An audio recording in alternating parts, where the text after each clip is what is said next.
بسم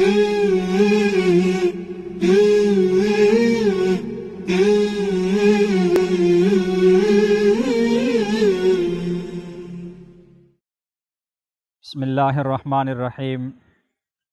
الف لام را کتاب انزلناہ الیک لتخرج الناس من الظلمات الی النور باذن ربہم الی صراط العزیز الحمید۔ محترم ناظرین، آج کے اس مجلس میں ہم قرآن کے حقوق کے حوالے سے بات کریں گے۔ قرآن کے ہر مسلمان کے ذمہ 5 حق ہیں۔ پہلا حق قرآن کو اللہ کی کتاب ماننا، اس پر ایمان لانا۔ دوسرا حق قرآن کے الفاظ کو صحیح طور پر ادا کرنا تجوید کے اصولوں کے مطابق۔ تیسرا حق قرآن کے معنی اور مفہوم کو سمجھنا، اور چوتھا حق ہے قرآن کے اوپر عمل کرنا، اور 5واں حق ہے قرآن کے پیغام کو پوری دنیا کے انسانوں تک پہنچانا۔ یہ قرآن کے 5 حق ہر مسلمان کے ذمہ ہیں کہ قرآن پر ایمان بھی لائے کہ قرآن اللہ کی نازل کردہ آخری کتاب ہے۔ قرآن کے بعد کوئی اور کتاب دنیا میں نہیں بھیجی جائے گی۔ اس بات پر ایمان لانا کہ قرآن اللہ کی طرف سے نازل کردہ ہے اور آخری کتاب ہے۔ پہلی بات، اس پر الحمدللہ ہم سب مسلمان ایمان لاتے ہیں اور اس کو اللہ کی آخری کتاب سمجھتے ہیں۔ اس پہلے حق کے بعد قرآن کا دوسرا حق یہ ہے کہ قرآن کے الفاظ کو صحیح طریقے سے ادا کرنا، تجوید اور قرات کے اصولوں کے مطابق۔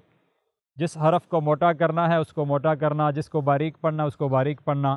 اس تمام تجوید کے اصولوں کے مطابق ناظرہ قرآن پڑھنا، قرآن کو پڑھنا سیکھنا، یہ ہر مسلمان کی ذمہ داری ہے۔ آج جب ہم دیکھتے ہیں تو بہت سارے مسلمان وہ صحیح طریقے سے ناظرہ نہیں پڑھ سکتے، صحیح طریقے سے قرآن کے الفاظ کو صحیح ادا نہیں کر سکتے۔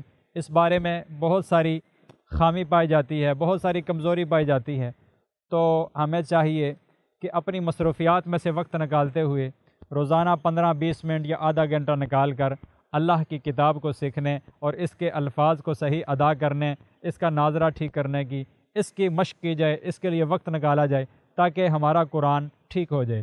باقی دنیاوی مصروفیات اپنی جگہ، ان سے انکار نہیں، نہ ان سے روکنا مقصود ہے، صرف یہ کہنا مقصود ہے کہ ان کے ساتھ ساتھ اپنے قرآن کو بھی سیکھا جائے اور قرآن کے الفاظ کو صحیح ادا کرنے کی مشق کی جائے، اور اس کے لیے باقاعدہ روزانہ 15-20 منٹ یا آدھا گھنٹہ نکالا جائے۔ تو یہ دوسرا قرآن کا حق ہے، قرآن کے الفاظ کو صحیح طریقے سے ادا کرنا۔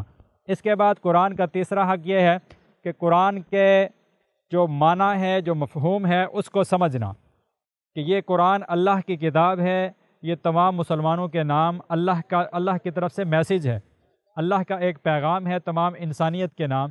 تو قرآن جب کہتا ہے یا ایھا الذین آمنوا، اے ایمان والو، تو میں بھی مسلمان ہوں، آپ بھی مسلمان ہیں، تو قرآن مجھے اور آپ کو مخاطب کر رہا ہے۔ اب قرآن میں اللہ رب العزت مجھے آپ کو مخاطب کر کے کیا کہہ رہے ہیں، اس کو سمجھنا یہ میری اور آپ کی ہر مسلمان کی ذمہ داری ہے کہ ہم قرآن کو سمجھیں، قرآن کا معنی اور قرآن کا مفہوم سمجھیں تاکہ ہمیں پتہ چل سکے کہ ہمارا رب وہ ہم سے کیا مطالبہ کر رہا ہے کہ ہم کیا کریں۔ تو تیسرا حق قرآن کا کہ قرآن کے معنی اور مفہوم کو سمجھنا۔ اور اس کے بعد قرآن کا چوتھا حق یہ ہے کہ جب آپ نے قرآن کے معنی اور مفہوم کو سمجھ لیا تو چوتھا حق قرآن کا یہ ہے کہ قرآن کے اوپر عمل کیا جائے، اپنی زندگی کو قرآن کے مطابق بنایا جائے۔ یہ چوتھا حق ہے قرآن کا کہ اقبال نے کہا تھا عمل سے زندگی بنتی ہے، جنت بھی جہنم بھی، یہ خاکی اپنی فطرت میں نہ نوری ہے نہ ناری، کہ عمل ہی اصل ہے۔ علم حاصل کر لیا، قرآن کے معنی مفہوم کو بھی سمجھ لیا، لیکن اس کے مطابق اپنی زندگی کو نہ بنایا تو صرف علم کا حاصل کرنا یہ کچھ بھی فائدہ نہیں دے گا۔ تو چوتھا حق قرآن کا یہ ہے کہ قرآن کو سمجھنے کے ساتھ ساتھ قرآن کے اوپر عمل بھی کیا جائے۔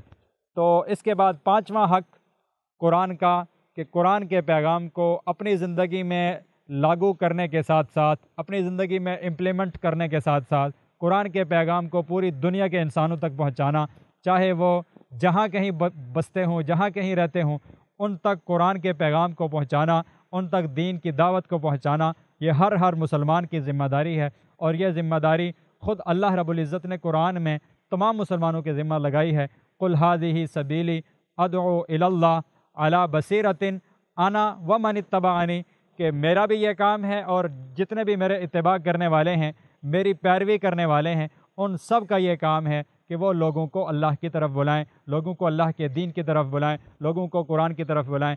یہ 5 حق ہیں قرآن کے جو ہر مسلمان کے ذمہ ضروری ہیں کہ ان 5 حقوق کو ادا کیا جائے۔